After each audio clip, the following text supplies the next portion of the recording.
Welcome to the Learning Pines YouTube. We hope this video helps. You start now by unlocking the phone. Remember, Talkback changes taps, single tap selects, double tap confirms.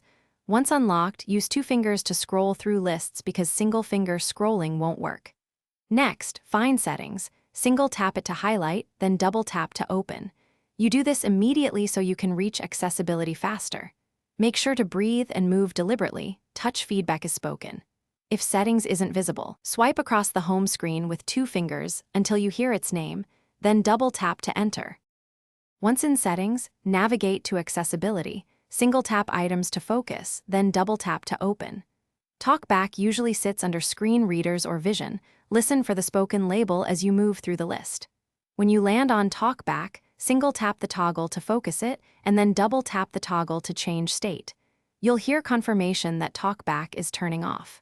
Make sure to wait for the voice to stop speaking. If it keeps speaking, repeat the double tap slowly and decisively until the screen returns to normal touch behavior. After toggling, confirm Talkback is off by testing a single tap on an app icon. If it opens with 1 tap, you're done. If the setting won't change, try the accessibility shortcut.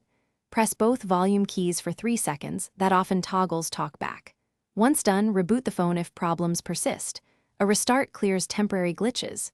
If you still can't turn it off, use Settings Search, 2-finger scroll to search, double tap, type Talkback, and finally, as a last resort, contact Realme support or use safe mode to diagnose. Thanks for watching. Consider subscribing if we helped you.